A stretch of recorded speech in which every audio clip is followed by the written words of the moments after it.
Bonjour à tous et bienvenue dans cette nouvelle vidéo. Aujourd'hui on se retrouve pour parler de Spacecraft. Quoi? Du papier craft dans l'espace? Non Renan, pas ça. Ça, Ah ouais, non mais j'ai pas du tout compris. tu m'étonnes. Quoi? Spacecraft est un jeu pour 2 à 4 joueurs. On peut y jouer à partir de 10 ans et une partie dure environ 40 minutes. Ah oui, il est édité par Grana, un éditeur polonais. Et cette fois, c'est moi qui ai fait la traduction française. Ouais bon bah c'est bon, pour une fois que... Il faut bien que tu sois doué un petit peu pour quelques trucs quoi. On va pas en faire un fromage. Bref, Elon Musk et SpaceX n'ont qu'à bien se tenir. C'est parti pour un nouveau Pick and Play.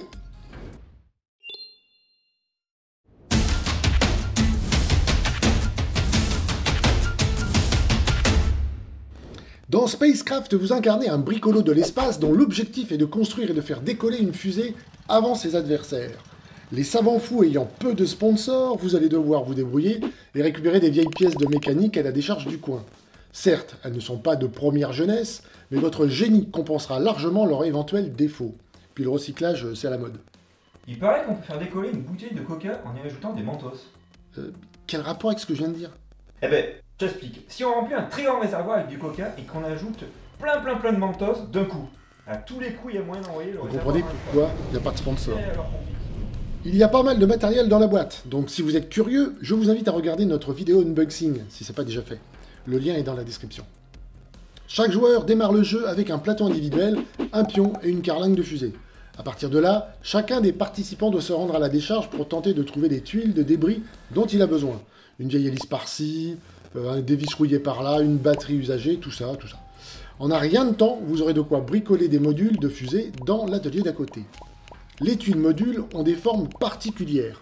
Mais c'est bizarre, elle ressemble à des pièces de puzzle. Alors je suis pas un spécialiste, mais je pense que c'est parce que c'est des pièces de puzzle. Mais en tout cas, c'est vachement cool. Je te le fais pas dire. Cela vous permettra d'assembler facilement votre création et de remplir vos différents objectifs. Vous pourrez créer à peu près n'importe quoi. Comme ça, ou comme ça. Mais bon, votre but principal sera surtout de respecter le plan initial pour avoir le privilège de lancer le décompte du décollage et de décoller le premier.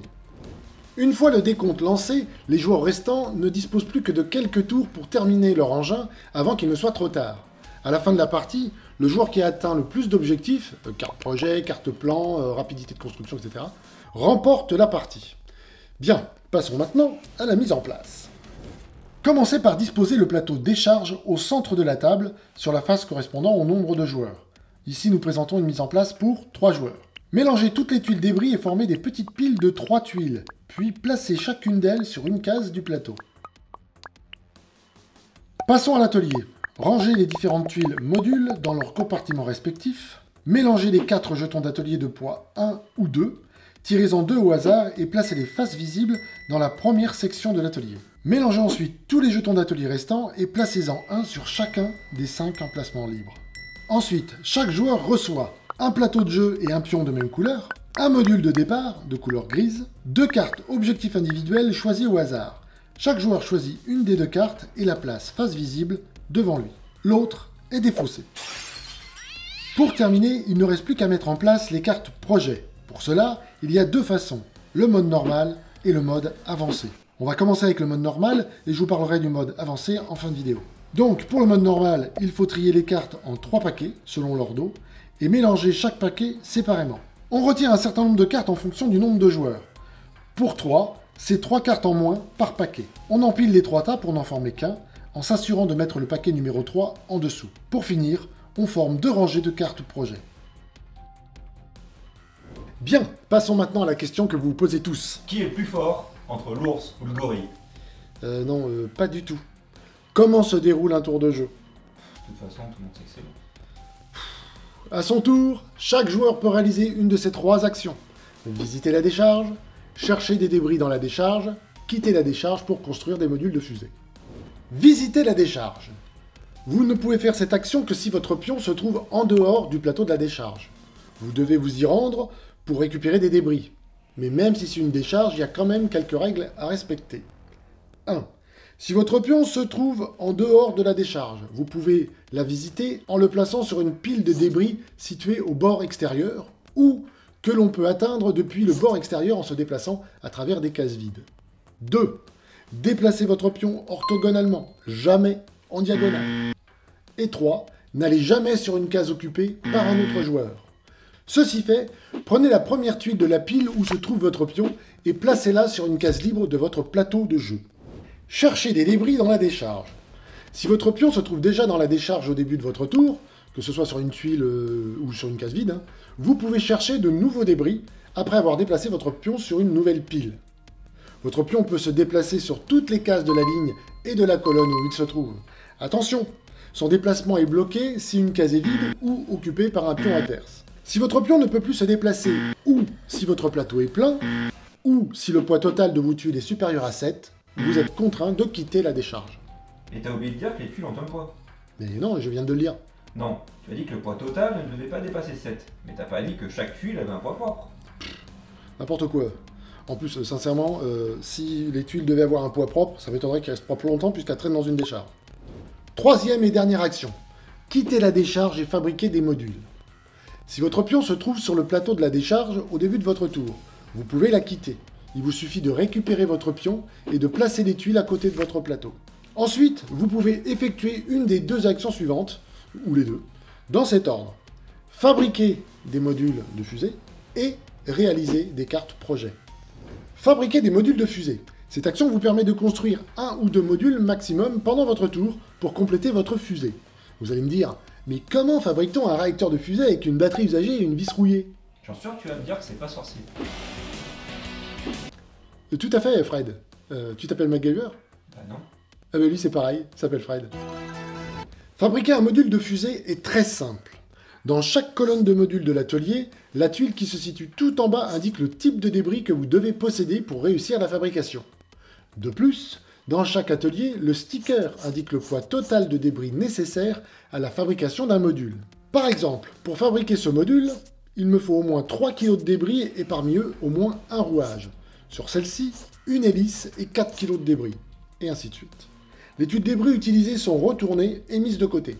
Mais les tuiles non utilisées sont conservées, face visible, près de votre plateau et pourront être utilisées lors d'un tour prochain. Vous pouvez ensuite ajouter ce nouveau module à votre fusée. Au passage, si besoin, vous pouvez réagencer les modules déjà installés, car oui, faire ou défaire, c'est toujours travailler. Réaliser des cartes projet. Construire une fusée, c'est cool, mais réaliser des projets en la construisant, c'est encore mieux. À votre tour, vous pouvez choisir une ou deux cartes projet de la rangée inférieure de la zone projet. Pour valider un projet, votre fusée doit répondre à ses exigences. Par exemple, sur celle-ci, il me faut 2 pièces bleues et une blanche. Sur celle-là, il me faut une fusée de 6 étages, etc., etc. Important, vous ne pouvez valider que 2 projets par tour. À la fin de votre tour, déplacez les cartes de la rangée supérieure vers le bas pour remplir tous les emplacements vides de la rangée inférieure. Puis piochez de nouvelles cartes pour remplir les emplacements vides de la rangée supérieure. Voilà pour le déroulement d'un tour. Ensuite, c'est au joueur suivant jusqu'à la fin de la partie. Et là, vous allez me dire, et c'est quand la fin de la partie? Et oui, Jamy, dis-nous tout. Non, je crois qu'il va falloir qu'on arrête avec cette vanne, parce que dans 5 minutes, je sens que tu vas m'appeler Marcel, et je pourrais pas le supporter. La partie peut s'arrêter pour 3 raisons. 1. Quand la décharge est vide et qu'il n'y a plus de débris à récupérer. 2. Quand un joueur a validé ses cartes projet et que la rangée supérieure de la zone projet ne peut plus être remplie. Et 3, le plus souvent, quand un joueur remplit les conditions de la carte plan de fusée. Ce joueur lance alors le décompte du décollage. Dès lors, ses adversaires ne disposent plus que de 3 tours pour fabriquer les derniers modules manquants à leur engin spatiaux afin d'augmenter leur score. Lorsque les 3 tours sont écoulés, ils peuvent réaliser une ultime action, quitter la décharge pour fabriquer des modules. Et c'est fini. La partie est terminée, il ne vous reste plus qu'à compter les points. Pour ça, c'est facile. Vous gagnez 5 points pour le déclenchement du compte à rebours, 5 points pour le respect des conditions de la carte plan de fusée, des points selon les cartes objectifs individuels réalisées, et encore des points selon les cartes projet réalisées. Vous additionnez tout ça et celui qui a le plus de points gagne la partie. Voilà, je vous ai presque tout dit. Il ne me reste qu'à vous parler rapidement du mode avancé. En mode normal, les cartes projet sont propres à chaque joueur. Chaque joueur les réalise de son côté et elle leur apporte un certain nombre de points en fonction de la carte. En mode avancé, par contre, ce sont les joueurs qui vont décider du nombre de points rapportés par les différentes cartes projet. Et chaque carte projet indique désormais les modules de fusée qui rapportent les points supplémentaires. Dans ce mode, lors de la première mise en place, la zone projet contient 8 cartes projet avancées et chaque joueur reçoit 6 marqueurs. De plus, en quittant la décharge, vous pouvez placer un de vos marqueurs sur l'espace vide le plus à gauche d'une carte de projet visible. Pour savoir où placer votre marqueur, retenez les 3 informations suivantes. 1. La case occupée, la plus à droite d'une carte, indique le nombre de points que chaque joueur avec un marqueur sur cette carte recevra s'il possède le module indiqué. 2. Une carte sans marqueur ne rapporte aucun point. Et 3. Si un joueur a plusieurs marqueurs sur une carte, il ne marque qu'une seule fois les points. Par exemple, si je prends cette carte, et que dessus se trouvent les marqueurs suivants. Les joueurs bleus et orange remportent 7 points pour chaque nez. Pour celle-ci, le joueur vert remportera 2 points pour chaque aile, etc. Pour en finir avec ce mode, sachez que la carte compte à rebours rapporte 10 points en fin de partie, au lieu de 5. Voilà, vous savez maintenant tout sur Spacecraft. J'espère que ce jeu familial vous amusera.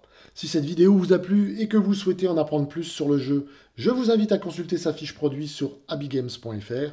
Le lien est dans la description. J'espère que cette vidéo vous aura donné envie de tester le jeu. Pour ne pas rater la prochaine, n'hésitez pas à vous abonner à la chaîne en cliquant sur la petite cloche. Et n'hésitez pas non plus à liker la vidéo et à nous laisser un commentaire. C'est toujours un bonus de plus pour la chaîne. Quant à moi, je vous dis à bientôt pour un nouveau jeu.